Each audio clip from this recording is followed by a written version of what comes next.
our team leader, Special Investigator 3, Ido Sal. So itong nagsasalita ngayon ay yung NBI, from the NBI investigating team. Siya yung team leader, itong babae na ito.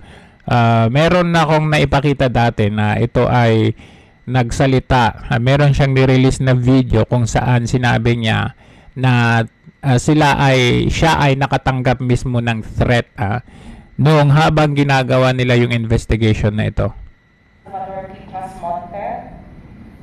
Investigating Agent, Special Investigator 3, Nicanor Ernesto T. Tagle, and myself, Special Investigator 3, Maria Contessa Lastimoso. I am currently the spokesperson for NBI Dumaguete District Office. And with us also is our administrative staff, Clyde Uzoa. Correction, spokesperson pala siya. Before you start your presentation, can we find out what your role is in this investigation? Are you having a parallel investigation vis-a-vis the investigation that the NOPO is doing? How does it work now? That's correct, Your Honor. The NBI is currently conducting its parallel investigation from that of the PNP under our own organic law.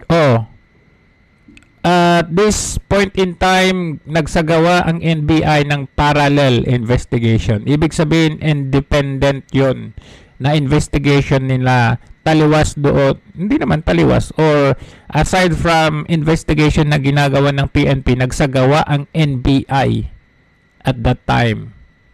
Which is iba yung kanilang ano. The NBI has primary jurisdiction over extrajudicial killings or extralegal killings. Another law that would support our investigation is Administrative Order 1, which is the Presidential Task Force on Violations of the Right to Life, Liberty, and Security of the Members of the Media. It is actually in my presentation, please. Okay, you have the floor.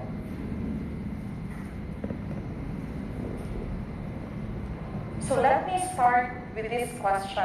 Does the NBI have the authority to investigate? As I have earlier mentioned, the NBI under RA 10867 shall have primary jurisdiction to undertake an investigation in extrajudicial or extralegal killings committed by the state security forces against media practitioners and activists.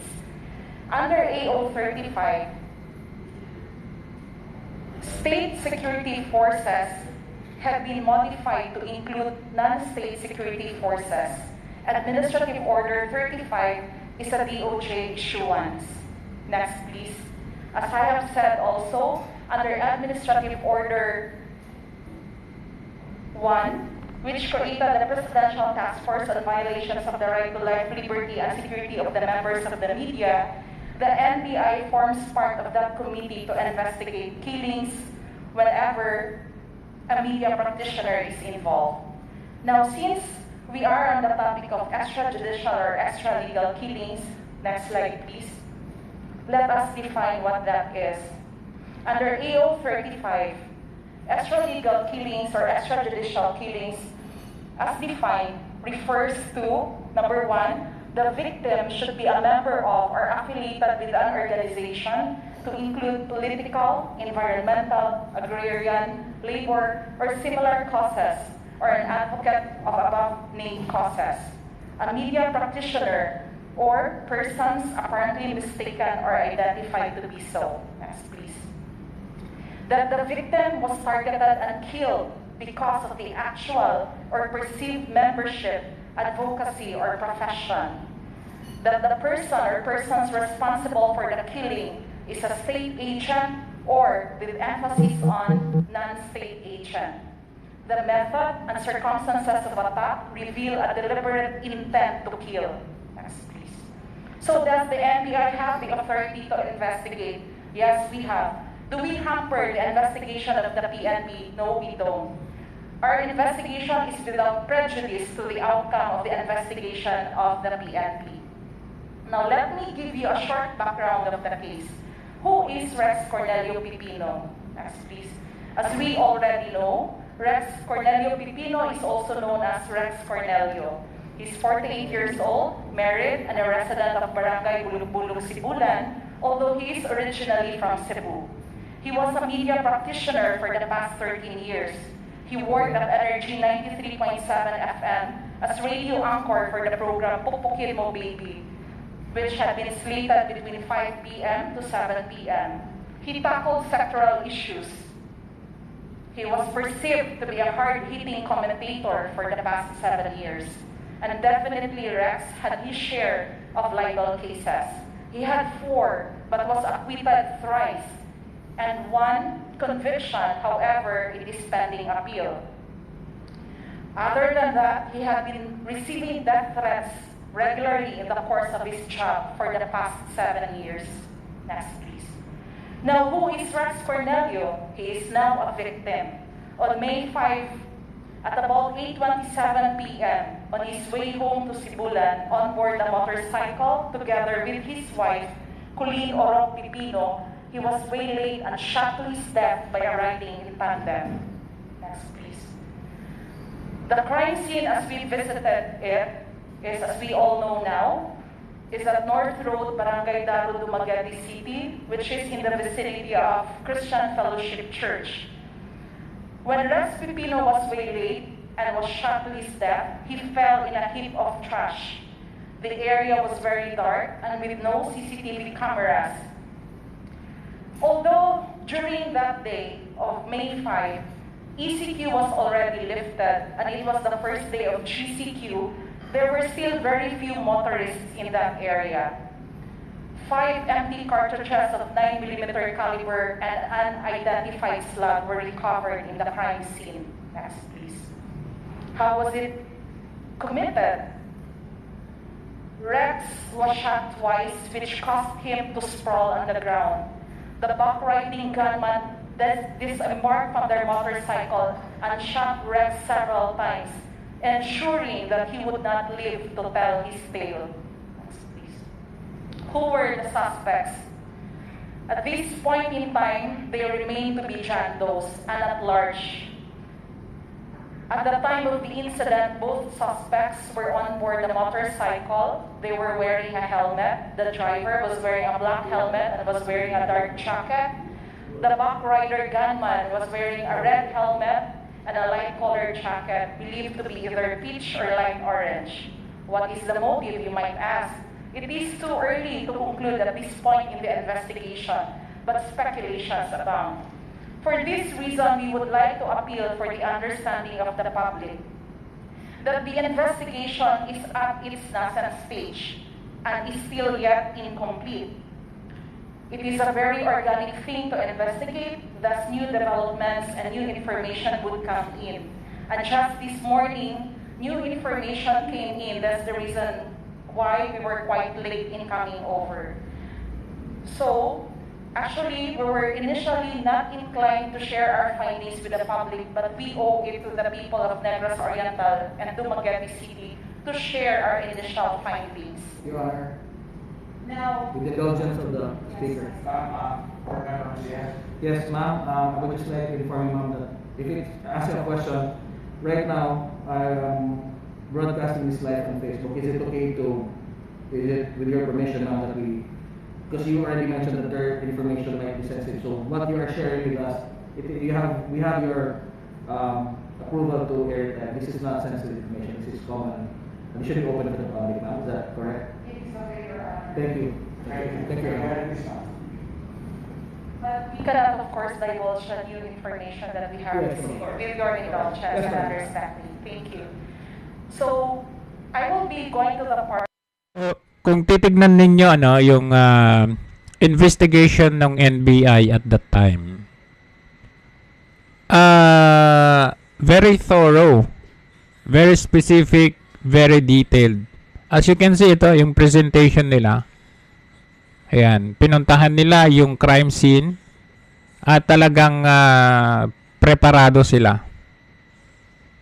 Where Which sana ganun din ang gawin nila dito kay yung pagpaslang kay Digamo and the other 8.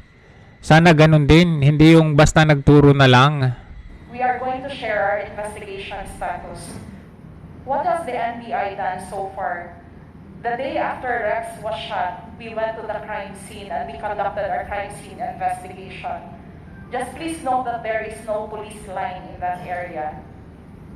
Next, please. Next, please.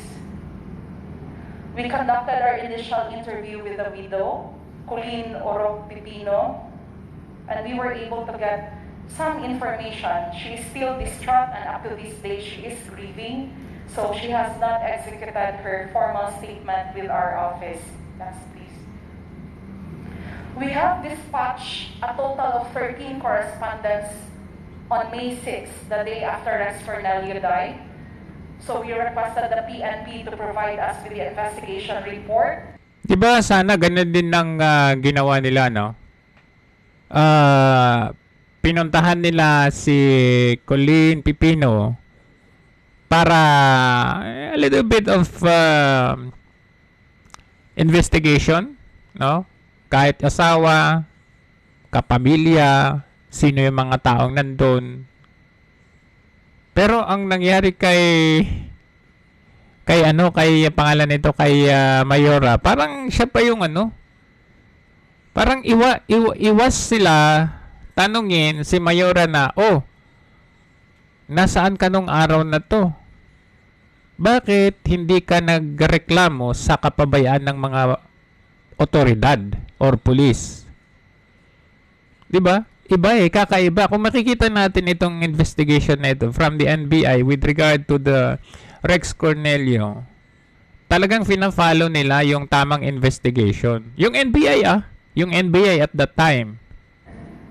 The SOCO report. We also requested the station manager for Rex program transcripts and recordings. We requested for CCTV footages. We addressed that to the Dumaguete City Mayor, to BSP, to Bianos, Sebastian, George's Grill. These are establishments in the vicinity where he was shot. Kita nyo? Talagang dinispatch nila yung correspondence nila. Una, doon sa PNP for investigation report. Nag-request sila ng letter doon. Pangalawa, request letter din sa SOCD. Ano yun? Tapos, request letter sa station manager sa program doon sa Energy FM. And then, request letter doon sa CCTV. Yung mga CCTV footages around the vicinity. Dumaguete City Mayor. Bangko Sentral ng Pilipinas. Di ko lang alam kung bakit pati Bangko Sentral ng Pilipinas. Siguro, doon sa in and outs ng pera, no? Kasi syempre malamang magkaroon ng bayaran dyan, no? Pati yung sa pizzahan, pati doon sa Sebastian Cafe at doon sa grill, yung mga ganyang kompleto, diba? Ganun dapat ang investigation. And even to the provincial government, and by far the PNP has provided us with the blotter report. So these are the actual letters sent. Next, please. We did our CCTV surveillance. We were able to access and view the CCTV of the Dumaguete City. And we were there at the control room. Next, please. We reviewed the CCTV frame by frame. It was a painstaking experience, but then we have to do that in order to craft a chronicle of events as it unfolded. Next, please. What did we find out? There were two suspect vehicles, a motorcycle and a Toyota sedan, but there is a development now. There is the presence of another vehicle which is being validated and examined. On our first viewing, we already observed it, but we could not establish a direct link. And so, we would want to backtrack again and thoroughly scan through the CCTV Yes, this is footage, live. because we were limited to the CCTV footages supplied to us by the city. That's the reason why we requested a 24-hour CCTV footages for both May 5 and May 6. Next, please. So why these two vehicles? We have seen the Toyota Vios already at the radio station perimeter. That is where someone alighted and transferred to a motorcycle, apparently the gunman. The gray Toyota Vios, spotted in the CCTV, whose movement we have closely plotted and followed, bore a reddish plate number.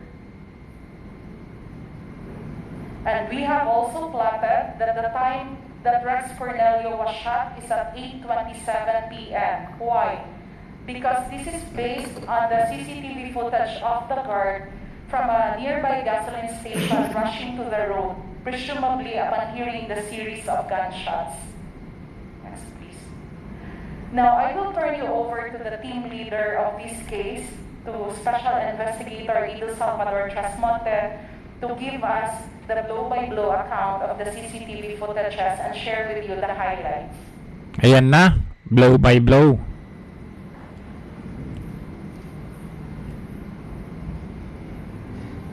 Good morning, gentlemen and ladies. Vice Governor Roman.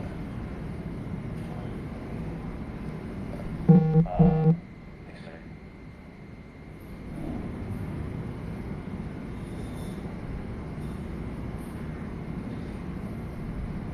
Sir Clyde, the CCTV footages, including the call.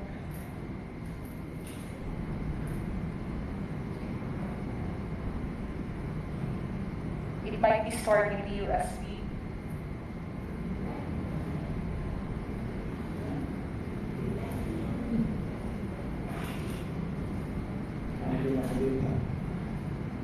It is very important that we view the highlights of the CCTV footage first before we would go into why this particular car, which is currently the subject of a lot of speculations, came into the picture.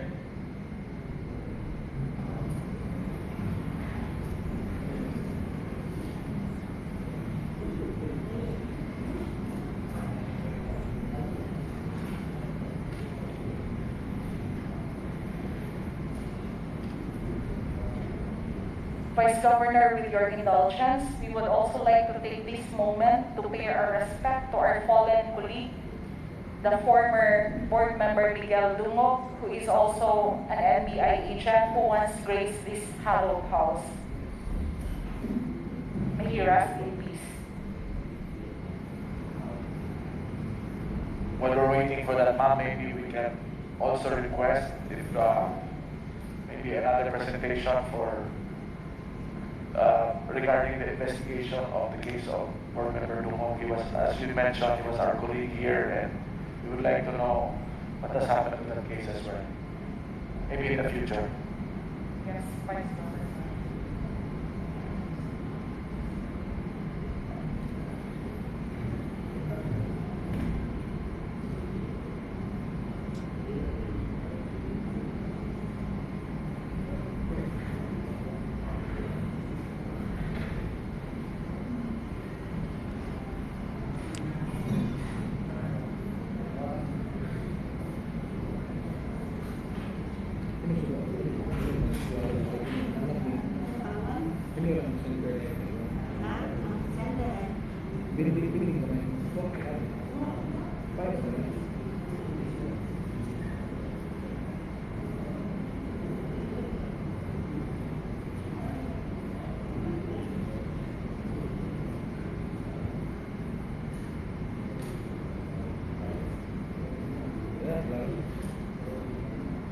Ayan, para sa mga bagong dating, happy Sunday sa lahat and welcome sa ating live. Currently, we are having this NBI briefing on the Rex Cornelio case. And makikita natin yung difference dito, no, ng investigation with regard to this murder kay Rex Cornelio in comparison doon naman sa Digamos Lee, no? Dito makikita mo talaga kaibahan talagang ito yung proper na investigation. Kung saan doon sa Digamo, turo dito, turo doon. Yun lang nakita natin. And then Wala tayong nakita na yung parang ginawa nitong NBI dito na nag-designate sila ng kanilang correspondence Apparently, we have upang some technical problems or the interviewin yung mga witnesses o yung mga tao na So, nandoon. my senior here will just narrate to you the result of the CCTV examination.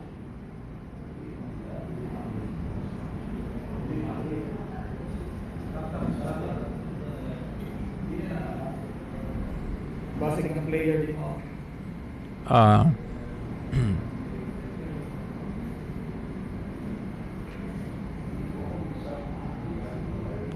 Oo, yung Pulon. May SOP na sinusunod at kumpleto. Ang details hindi hearsay, di ba?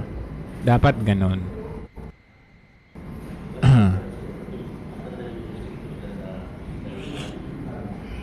Good evening, KZ.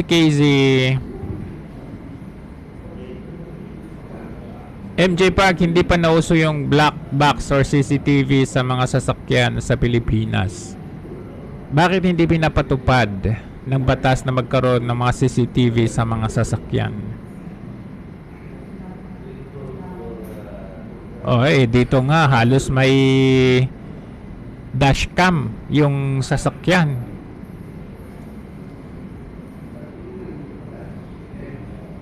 Ganun dapat, ano? Medyo matagal yung preparation nila. Ayan, ito na.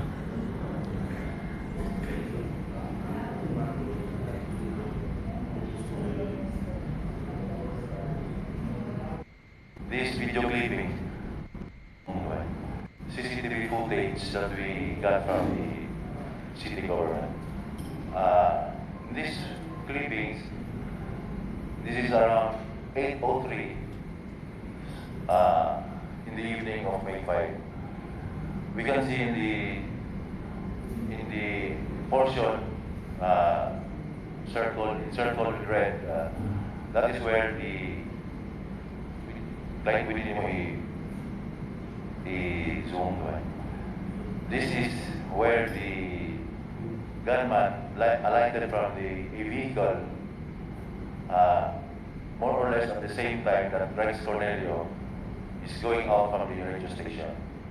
That one, the headlight, the motorcycle headlight. And in these clippings, these video clippings, at first we did not notice another vehicle.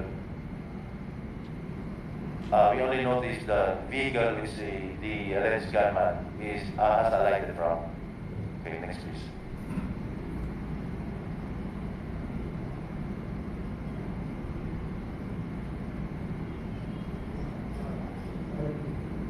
Bakit hindi ganyan yung...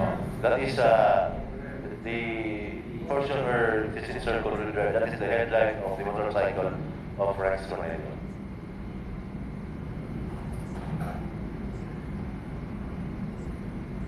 This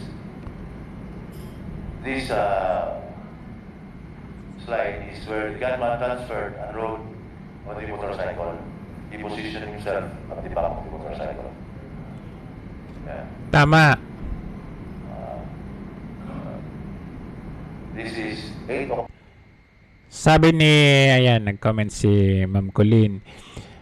Diyan mo rin malalaman kung todo ba na hawak ng Teves ang mga pulis at that time. Sino ba ang governor nung time na ito? 'Di ba? Ang date nito is May 19, 2020. Clock 3:35 seconds. This is where the gunman and the backrider followed Rex Cornelio. But we noted that the vehicle is still at the area. The four-wheel vehicle.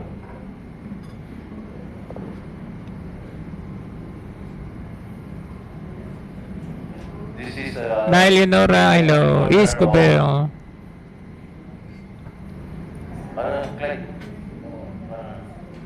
This is the corner of Mercury Drive, the Veterans Avenue and J. Blanco Road,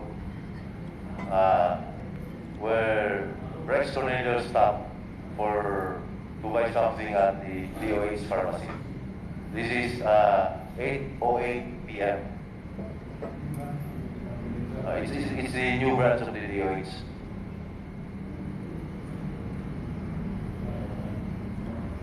Ito, just to give you the picture of this, we're watching right now.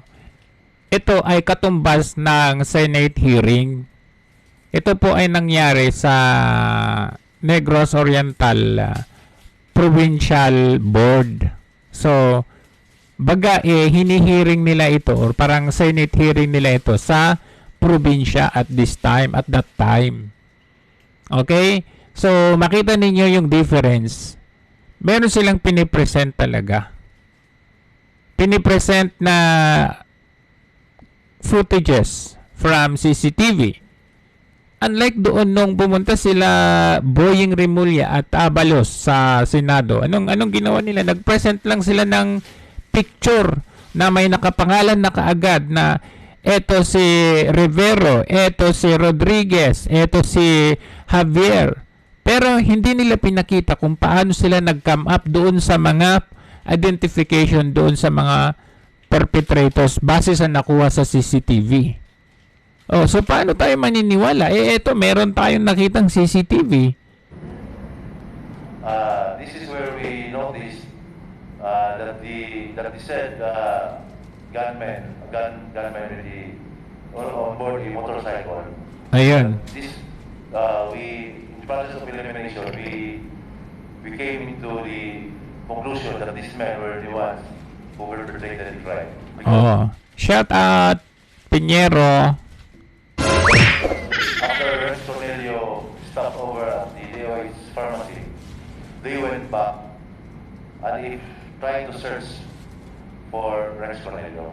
That's the time that they went back from the internal area going to the Bangko Central area.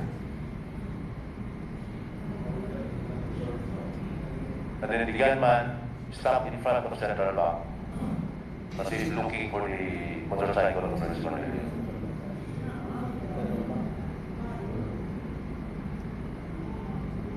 And this is the time, 8:11, that they made the U-turn, going again back to the provincial hospital direction.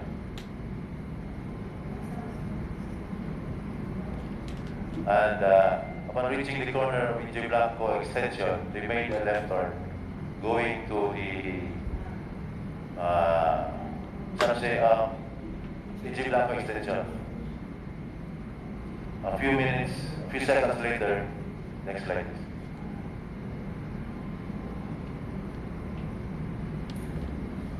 A few minutes later, they were seen from the Inge Blanco road, turning right to the provincial hospital area.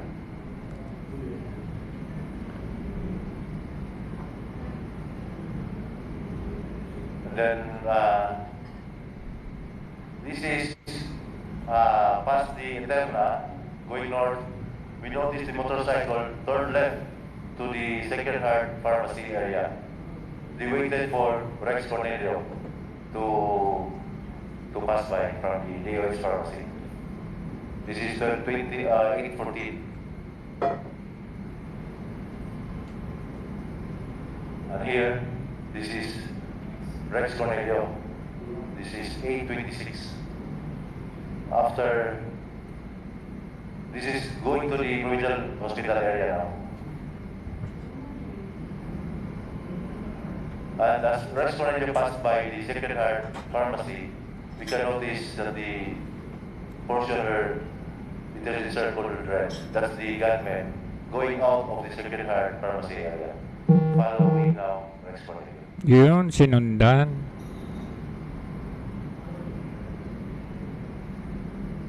And here, this is the time that we possibly, that the possible crime, the possible time that the crime has been committed, because we noticed that the security guard of the jetty gas station at the corner of Pulantubig and St. Paul's went out to the roadside upon hearing, presumably upon hearing the gunshot. So that is 8:27. At this point, we waited for for the gunmen to pass by the area of St. Paul's and crossing Colatubi, but we did not notice that they went by there. So we backtrack again, and we noticed that the gunmen went back to EJ Blanco, corner Mercury Drive, that's the area. They went back, they passed through that area at a very high speed. This is the corner of Palikoa, the bricks, what we call the bricks area. Yeah. This is now going to the OHS. So they passed by that area on 8:28. And that is our last footage for the motorcycle. Last CCTV footage. Now we will go back to the motor vehicle, the four-wheel vehicle.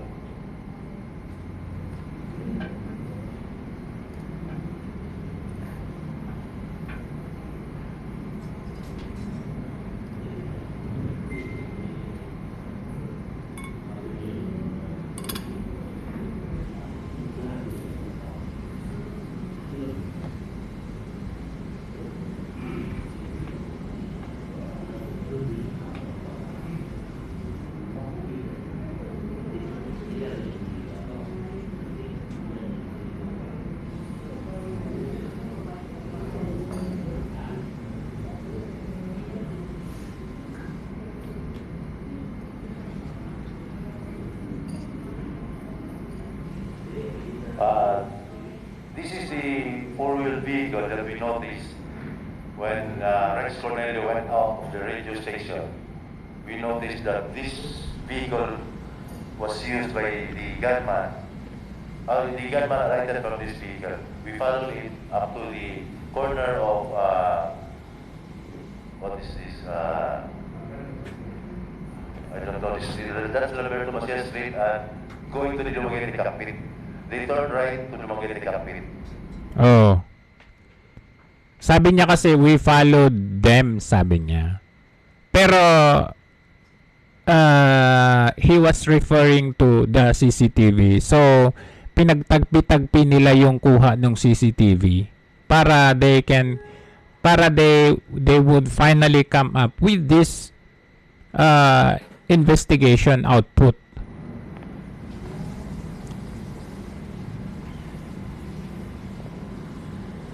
This is the area where they turned left to EJ Blanco, the Biapi Elementary School. And the place where the Dindo Indoros was also staying.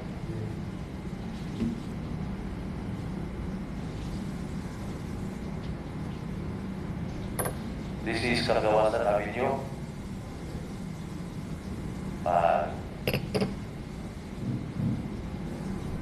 After following the route of the car, we did not put it in the slide. But the video, we followed the car from EJ Blanco Extension up to the area of the corner of Ace Hospital and the road going to the Water District. That's our last footage of the CCTV camera of the city government. And then we, after a few minutes, we again have a footage, CCTV footage in Kagawasan Avenue. And we noticed a four-wheel vehicle coming out of this area and parked in front of the child minding of the provincial government. That's the four-wheel vehicle. And then a few minutes later, a motorcycle parked at the back of this four-wheel vehicle. Ito lang isipin nyo. Ito ay noong 2020. Ang governor dito ay walang iba kundi si Governor Ruel Digamo. Kung ang investigation na ito nagawa ng NBI, parallel investigation nagawa ng NBI, despite the fact na ito ay nasa administrasyon ni Digamo, bakit hindi magawa nila Mayor Janice Digamo yung ganitong klaseng investigation? Ngayong sila naman ang in power. Diba, bakit wala tayong ganitong klaseng investigation? Kung saan pagtagpi-tagpiin nila yung CCTV footages, doon nila makita. Wala namang CCTV sa Pamplona. We are not only talking about CCTV. Of course, dito kasi kay Rex Cornelio, pinapalibutan ng mga CCTVs. Ngayon, sa Pamplona, ang CCTV lang na nakita natin doon, doon mismo sa compound. Kung yun lang ang pagkukuhanan natin ng CCTV, okay, given. Paano naman yung iba? I mean, hindi ba nila inimbestigahan yung military detachment? Hindi ba nila in-interview yung store? Di ba may store dyan malapit sa Digamo compound? Hindi ba nila in-interview yung mga turista na nandyan mismo sa Cafe Alicia at that time? Maraming mga paraan. At sinabi nila na meron silang, sabi ni PD Lizardo, meron na siyang pinakalat kaagad na checkpoint. Tignan nila. Ano yung totoong resulta nung checkpoint na yun? Kasi parang wala namang checkpoint kung tutuusin. Parang nagpakawala sila ng aso tapos alam nila kung saan pupunta yung aso at huhulihin din nila doon. Parang ganun ang nangyari. Buro kami. Hello. Yan, thank you, Nanay Leonora.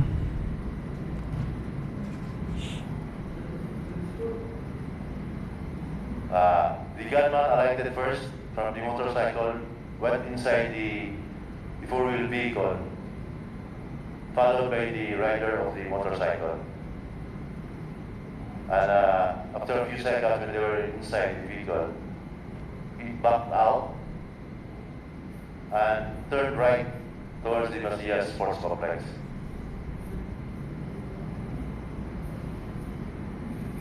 It was not captured by the CCTV footage, but we noticed the headlights of the car at the Tesla building. That's why we presume that the car parked at the parking area of the Macias Sports Complex. After about 4 minutes,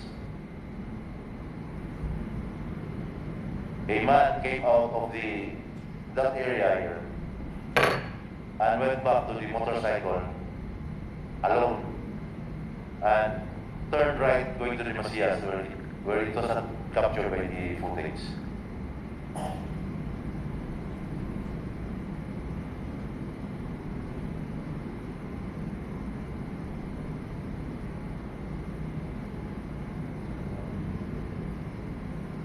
That's all general for the motorcycle and the vehicle chronicle of events. Sir Clyde, can we go back to my slide, please?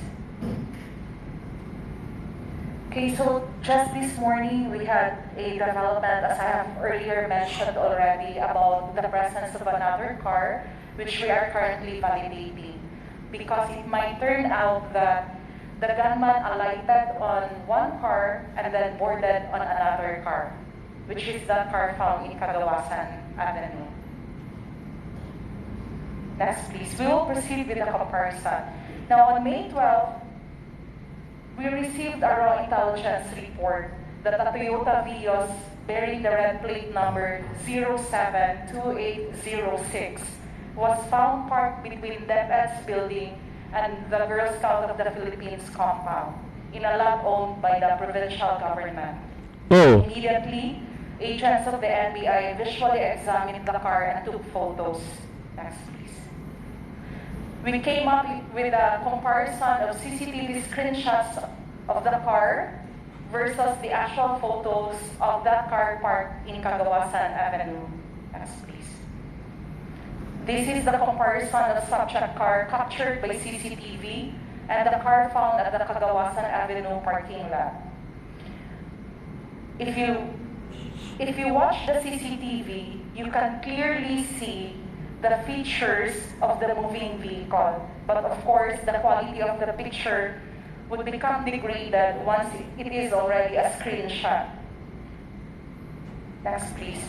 We noticed a dent on the upper grille on the left side headlight.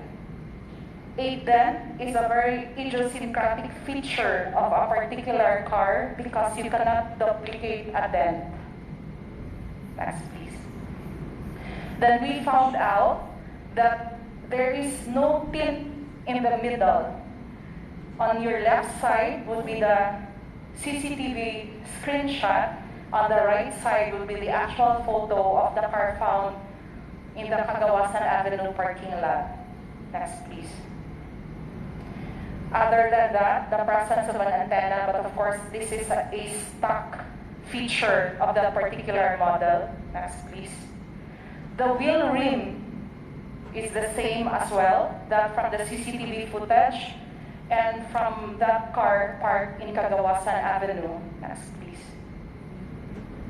Then there is the presence of a white bumper sticker. On your left would be from the CCTV footage, and on your right would be from the actual photo of the car parked in Cagawasan Avenue. Next, please. And from the CCTV footage, you can see a reddish to pinkish plate number.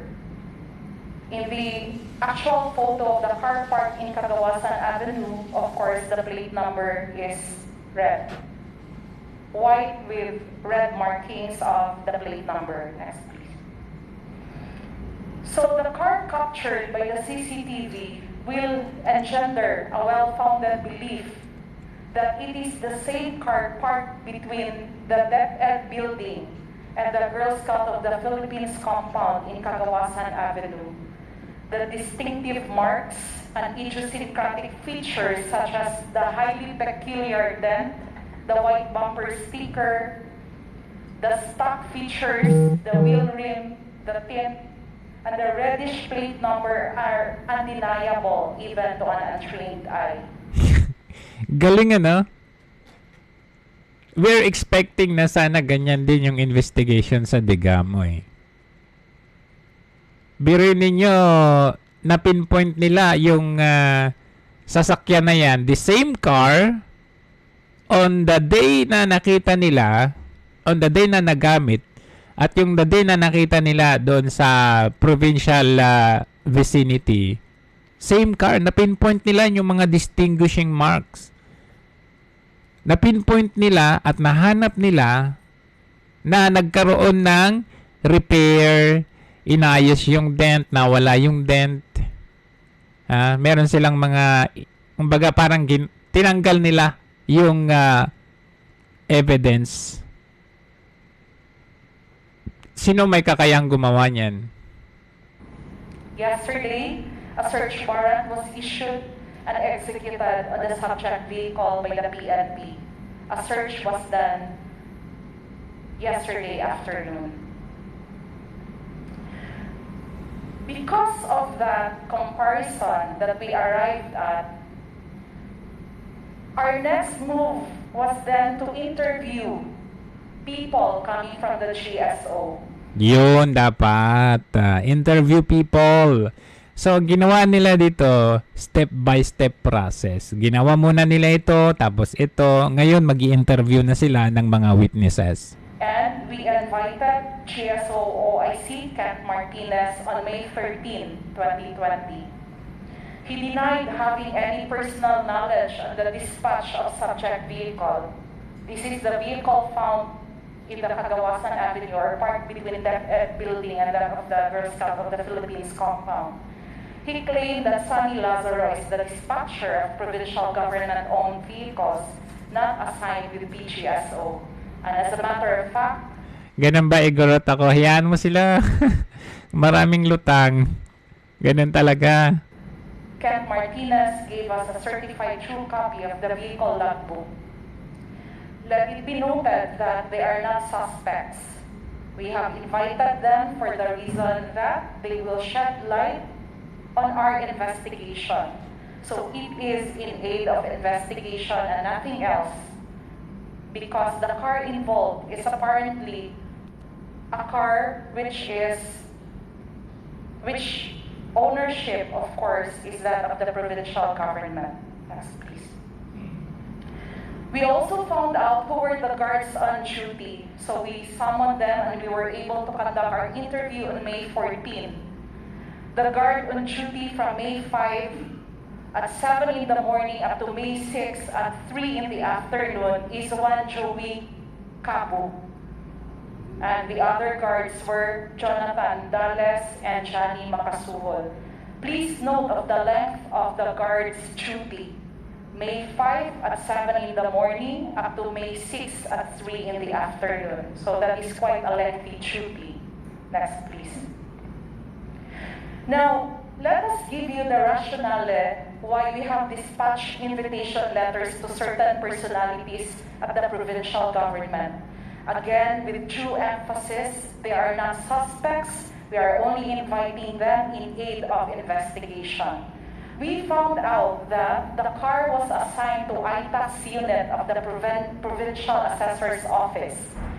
This information was given to us by GSO OIC Kent Martinez.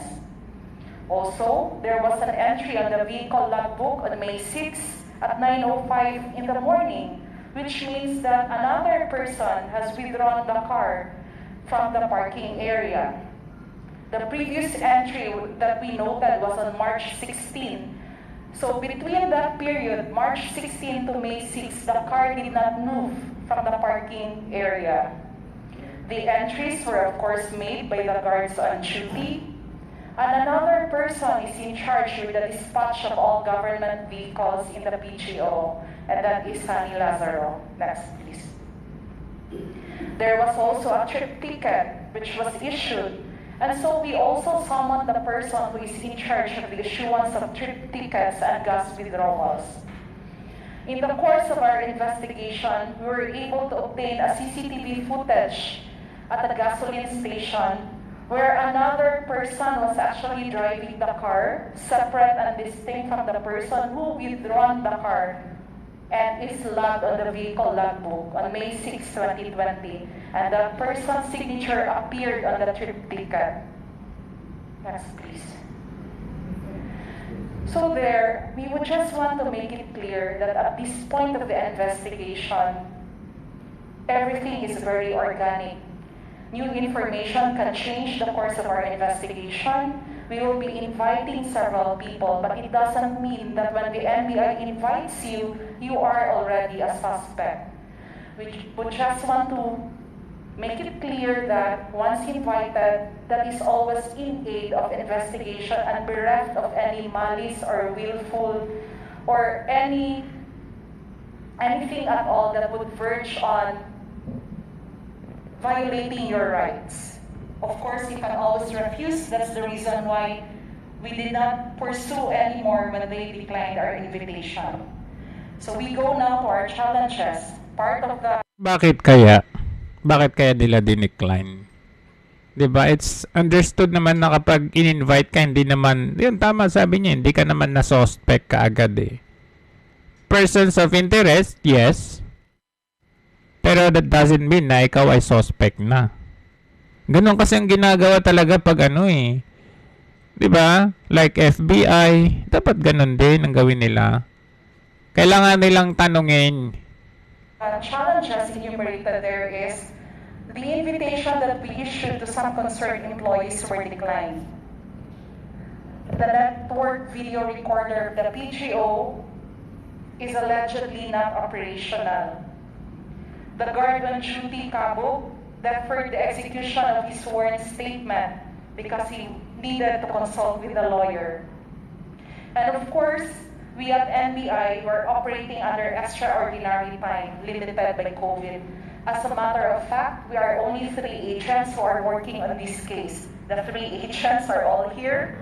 So we are not at the CCTV room. After this engagement, we will have to go to the CCTV room to thoroughly examine more CCTV footages. So the other agents, including our agent in charge and our executive officer, were barred from entering due to ECQ and quarantine measures. Next, please. So these are the actual photos of the letters of, how do you call that, when our invitation was declined, coming from the provincial attorney. Next, please. And a letter from Governor himself about the NVR, which is being saved because of the Miguel Dungo case, and the other NVR being non-operational. Next, please. So some quarters might perceive NBI to be hampering the investigation of the PNP. Again, with due emphasis, our parallel investigation is without prejudice to the outcome of the PNP's investigation. NBI's investigation is separate, impartial, and distinct from that of the PNP. We have made due coordination with the PNP, and currently our communication lines remain to be open. Next, please. So that ends my presentation. Thank you, keep well, and be safe, everyone.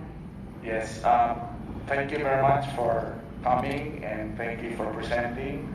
I will, if you don't mind, can the board members ask some questions that you may or may not answer depending on the sensitivity of the matter. But before I give the floor to people who would like to ask questions, I'd like to fire the first one.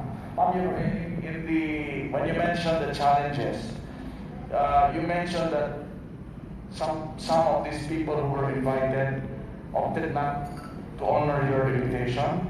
Is there anything that the NBI can do? If they refuse, wala na may mahimo na. We actually asked guidance for our NBI director, Your Honor, to issue a subpoena. So the NBI director can issue a subpoena? Yes, Your Honor, we are still awaiting for the subpoena to be issued coming from the national office. So it is not that the subpoena cannot be issued at your level? Not at our level, Your Honor. It has to be coursed through our regional office, but currently our regional director, Attorney Enrile, is also quarantined in Manila. Okay, thank you. I saw board member Attorney Peter Paulinasha raise his hand. Sir, you have the floor. Thank you, Mr. Chair.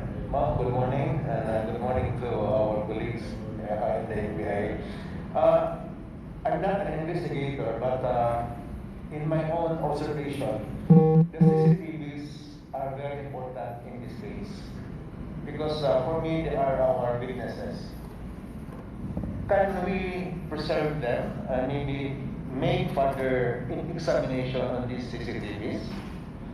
Your Honor, actually we are appealing that the CCTV footages be preserved because once cases will be filed in court, we have to show, although that we have a copy of the CCTV, that it was actually from the network video recorder. That's the reason why an affidavit of authentication is likewise equally important in the storage of the CCTV. So how can we preserve those CCTVs?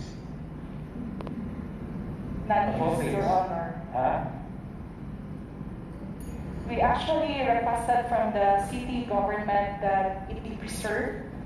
So that's one way of preserving the CCTV by pulling it out and using another network video recorder. But of course, we do understand that it would entail some cost. How about the CCTVs owned by the provincial government? Do we have CCTVs that is important in this case? I'll ask our team leader, Your Honor.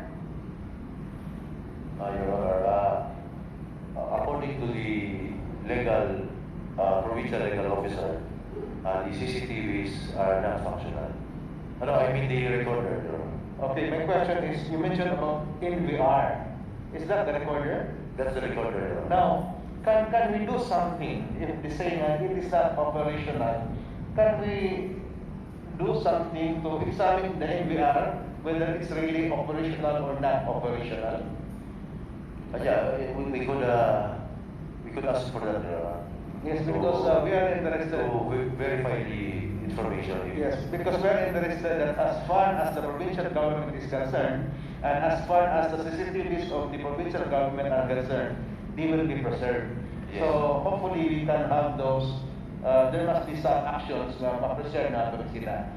In relation to that, my colleagues are asking, this august body, what can we do to help the NBI in the investigation?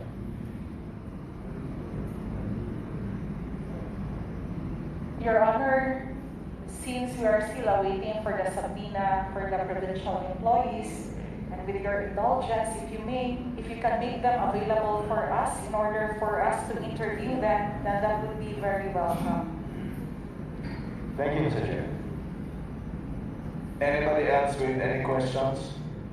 We would like to inform the NBI that we would like to help you with the subpoenas, but just today you can see that our invitations to the people of the provincial government have not been answered. No? They say that it was answered, but it was through making excuses that why they couldn't come today. So it is equally as difficult for us because we do not have, unfortunately, the Sangguniang Panlalawigan does not have subpoena powers. Anybody with questions?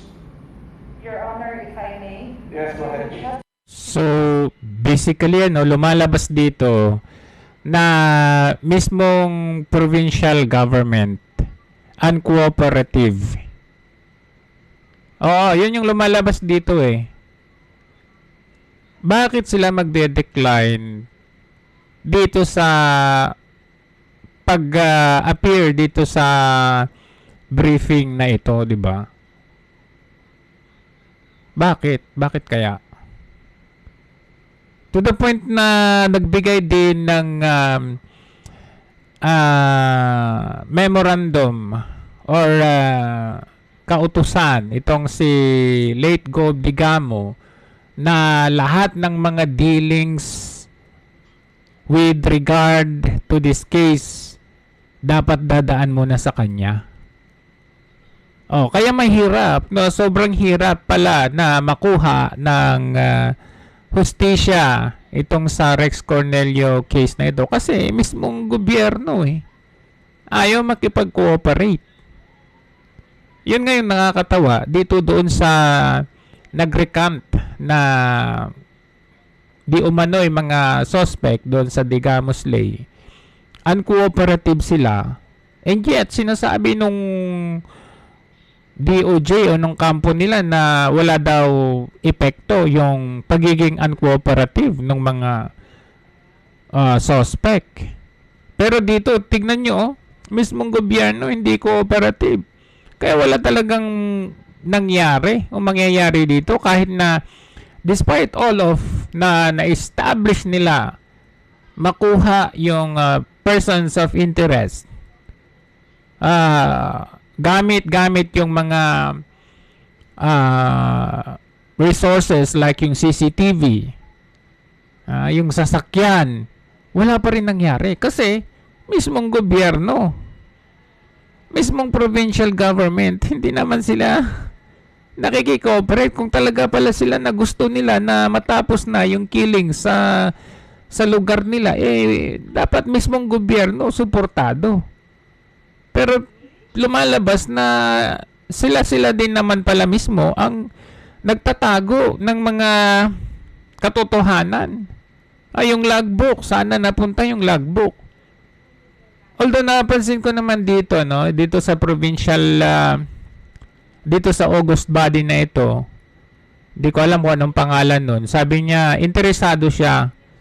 Gusto niyang makakuha, ma-preserve yung CCTV footages kasi very critical part yun ng ikakasolve ng kasong ito. Ang tanong ko lang naman ngayon is saan na kaya yung mga yan ngayon?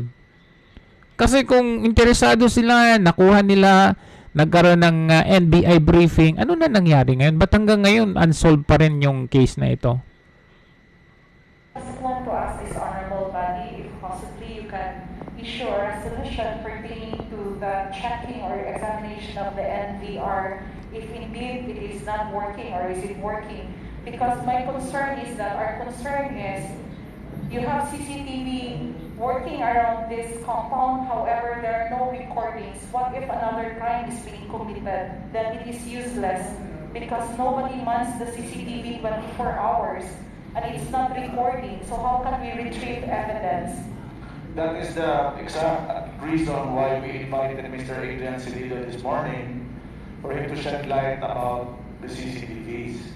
For your information, ma'am, there was some money that was allotted for the purchase of CCTVs for the province, and there is no, for us here, there is no reason why those CCTVs are not working, because the budget has already been given.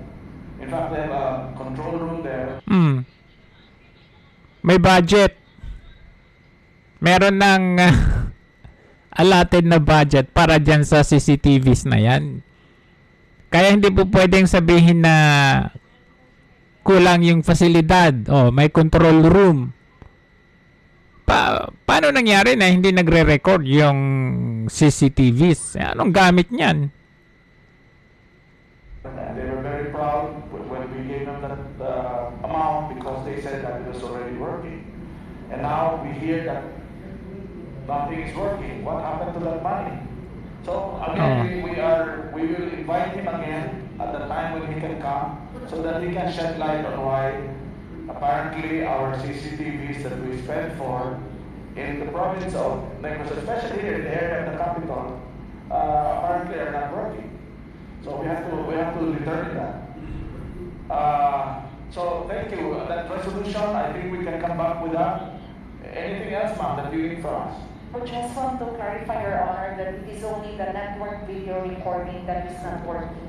So the CCTV still rolls, it still takes footages, but no recording is being done. That's right. So unless it is recorded, then we do not have any evidence of anything that happened.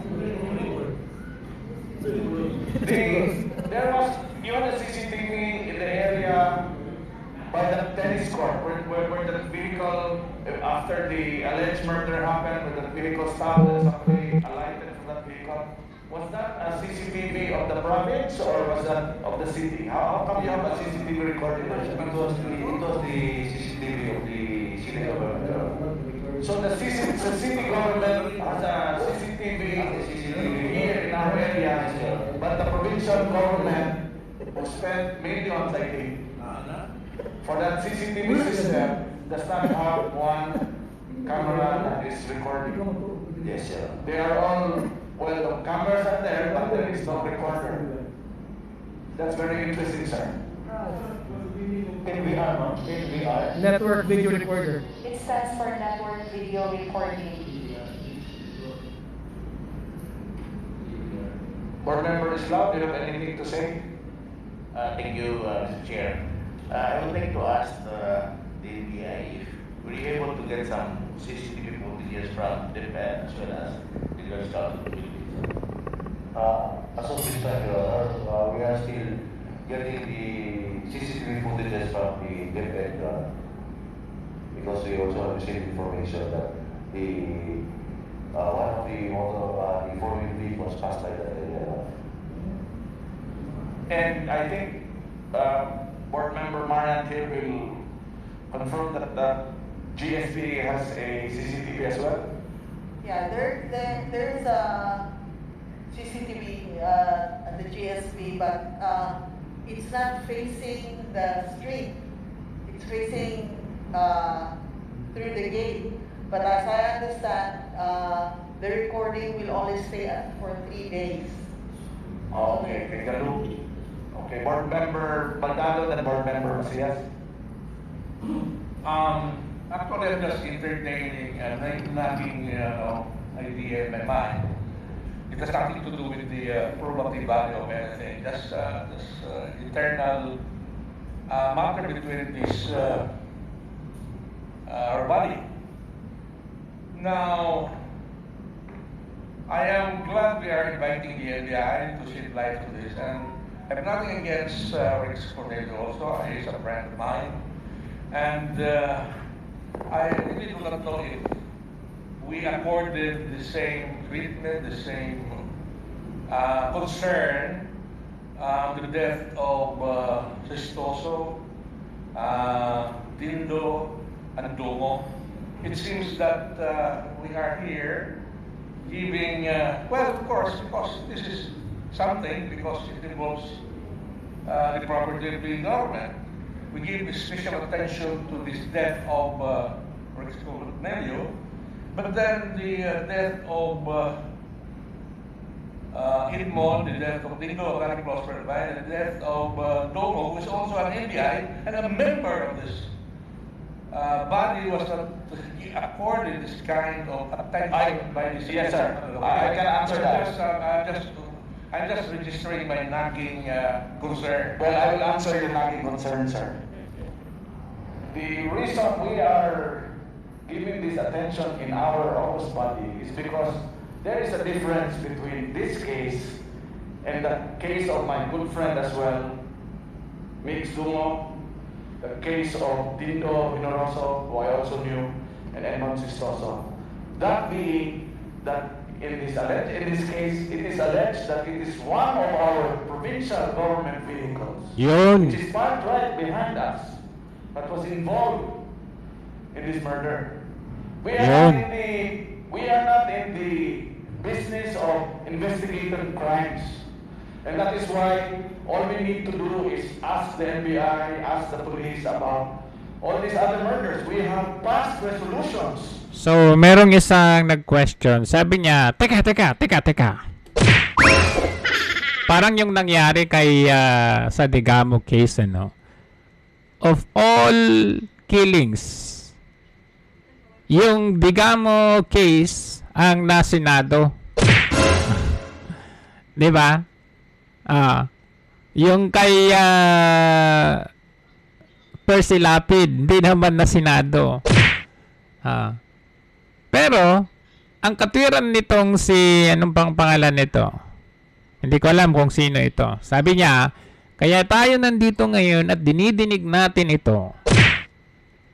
Hindi dahil sa murder case. Kasi kung murder case, hindi natin trabaho. Kumbaga, nandito tayo, pinag-uusapan natin ito. Dahil involved ang provincial property. Yun yung issue doon. Doon sa Digamo, anong connection? Anong connection na of all the murders, biglang magkakaroon ka na ng isang hearing na yun lang pala ang kailangan na murder case para magkaroon ka ng hearing in aid of legislation? Di ba? In aid of legislation dahil lang doon kay Digamo case. Paano yung ibang murder cases? So, lumalabas na merong special treatment ang nangyari dito kay treatment na pabor na binigay nila kay Mayora Janice Digamo. And ano ang of all ano yung function ni Fritz Diaz? At dala-dala nagtandem silang pumunta sa Senado. Taas sila ng taas ng kamay. Maintindihan ko pa si Mayora kasi asawa siya. Ano naman ang function mo, Fritz Diaz? Kung sumama ka pala, dapat sanang mayor dyan, lahat ng mayor dyan sa Negros Oriental, sinama nyo na. Kasi, walang, ano naman ang role mo dyan? Pero lumalabas, dyan sa Senado hearing na yan, lumalabas na kayong dalawa, ang pinaka, kumbaga sa pelikula, kayo yung starring. Condemning and asking all these bodies, investigative bodies, to come up with a resolution of all these cases. We have done that. But the difference with this case is that, galit na. shocking as it may be, it seems like one of the vehicles of the provincial government, one of the vehicles that have been lent to different personalities, by the provincial government based on the presentation of that case seems to be one of the vehicles that was used in the merciless killing of Rex Cornelio. Ang tanong, good job para po sa iyo, no? Good job para sa kanya na talagang dinipensahan pa niya kung bakit ganito, ganyan, bakit natin to dinidinig. Ang tanong, hindi ka ba kinausap ni Governor pagkatapos nito? Kasi pagkatapos nito, wala nang sumunod. Wala nang nangyari. So, meron kasi mga pagkakataon kung saan talagang gustong-gusto mo at meron kang pusong tumulong sa mga taong nangangailangan. But, at the same time, merong pagkakataon din na ikaw ay kakausapin ng other party, ang kabilang kampo. Pwede kang kausapin, pwede kang takutin, pwede kang bayaran. Kasi eto, established na ito eh. Nagkaroon na ng NBI briefing with sufficient evidence. Sufficient and very thorough investigation. Ang tanong, fast forward 2023, bakit ito unsolved pa rin hanggang ngayon? Established na eh. Diba? Despite the fact na ito ay pinagtatakpan o kino-cover up ng provincial government, provincial capital, kung saan sinabi lahat ng dealings dapat dadaan sa akin, sabi ni Governor. Pero nag-come up pa rin sa proper investigation at evidences itong team ng NBI, itong particular team ng NBI na ito. Nag-come up pa rin sila sa kanilang sariling parallel investigation. Only the problem is asan na? And then lumabas yung video na meron doong pahayag yung NBI team na yon na sila ay tinatakot. Merong threat sa buhay nila. And that's it. Period. Doon na nagtapos ang Rex Cornelio Pipino case. Wala na. Ay, tinakot eh. Mismong NBI. Tinakot. Pinalipat. Baka pinalipat.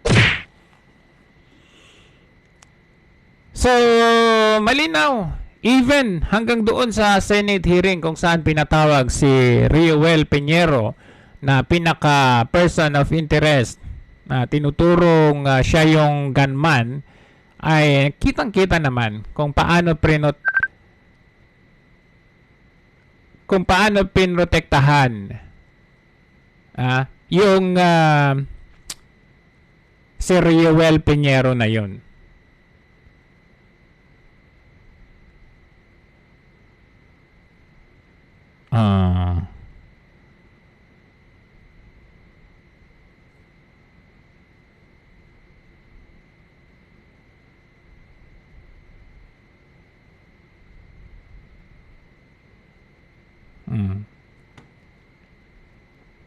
So, to summarize, yung mga killings sa Negros Oriental na gusto nilang ibato sa isang tao lang, Teves. Dapat ang ginagawa nila dito, yung fair, proper investigation. Huwag silang turo ng turo. Kasi ito nga malapit na eh. Malapit na sa solving of the crime committed. Pero hindi pa rin natuloy.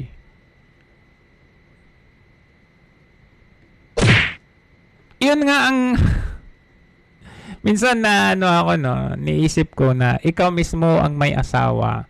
Ikaw yung asawa, namatayan ka. And hindi ba dapat ang immediate na reaction mo dyan hanapan ng hustisya ang pagpatay sa asawa mo?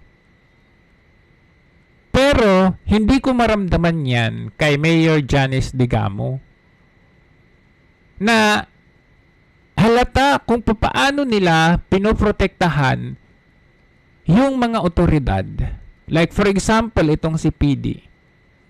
Paano nangyari na hinayaan na lang niyang sabihin ni PD yun na sabi may event si Mayora kaya hindi nakapagbigay ng deployment kay Governor. Ikaw asawa. Ganun ang sinabi ng PD mo. Okay lang sa'yo. Dinala pa ninyo yan sa Senado. Dinala ninyo sa Senado yan. Tapos, back up din naman ni Fritz Diaz. Back up ninyo itong PD na to. They are supposed to be held liable dyan sa pagbantay kay Gov. Digamo. Pero ano nangyari? Pero hindi mo kinwestiyon yun. Oh, like for example, doon kay Rex Cornelio. Bakit pinatay si Rex Cornelio? Ang tanong, nagtatrabaho siya as anchor sa Energy FM. Ano ba yung mga laman, content ng kanyang programa? Hindi ba ang programa niya ay inilalabas niya yung corruption sa government na nangyayari? And sino yung government at that time? Hindi ba ang Digamo? Oh, so sino ang mas malapit na magpapatumba sa kanya kung tutuusin? Di ba? Sino? Alangang si Tebes. Sino pa yung isa? Sino yung isa? Meron ding isa si Dindo Generoso. Although si Dindo Generoso, saan ba yun? Kakampi ng mga Digamo. Kung talaga sila, yung nangyari kay Dindo Generoso, Edmond Sestoso, Rex Cornelio, bakit hindi nila pinaimbestigahan yan? Etong kay Rex Cornelio Pipino, nag-advance lang naman yan dahil sa pagpupursigi ng kanyang asawa. Ganun lang naman yun Nag-advance. Malapit na. 1% na lang para mag 100%. Kasi 99% almost case solved. Yun yung talagang almost case solved. Pero, biglang nawala. Eto, kay Digamo, sobrang ingay to the point na masisenado ka pa. Tapos ganun yung mangyayari. Parang yung asawa pa pinagtatakpan ng asawa. Alata talaga. Ewan ko ba, baka ito yung dinala doon sa anak ko, dinala doon sa board member. Tapos yung PD, ang sabi naman, kasi may event si Mayora, may event kami, kaya walang deployment para kay Governor. Kaya Mayor Fritz Diaz naman, ano sabi niya? Okay, pinakuha ng pagkain yung isa sa taas. Na LBM. So yun lang ng natin dyan antabayanan natin yung mga susunod na pangyayari dito. May mga kagulat-gulat na maaring pwedeng mangyari or development dito sa mga cases na kagaya nito. So manatili lang tayong maging vigilant, observant, at wag tayong magpapatinag dito sa mga taong sarado yung kanilang pag-iisip. Marami silang mga paratang sa atin na kesyo tayo daw ay bayaran, kesyo tayo daw ay panay negatibo, or kung ano-anong mga ibabato nila sa atin. But, as long as alam naman natin sa sarili natin na tayo ay para lang naman sa alam natin na nararapat o tama, doon lang tayo. Huwag na natin silang pansinin kasi wala naman Meron pa nga yung iba dyan, kinakausap ka kuno, magpe-pretend na kasama mo, kasangga mo. Magpe-pretend sila na suportado ka. Tapos mararamdaman mo kontra ng kontra sa iyo, o kaya mararamdaman mo medyo pinopoison na ng konti yung kaisipan mo. Huwag tayong magpapa-apekto sa mga ganun, ha? Maraming mga ganun.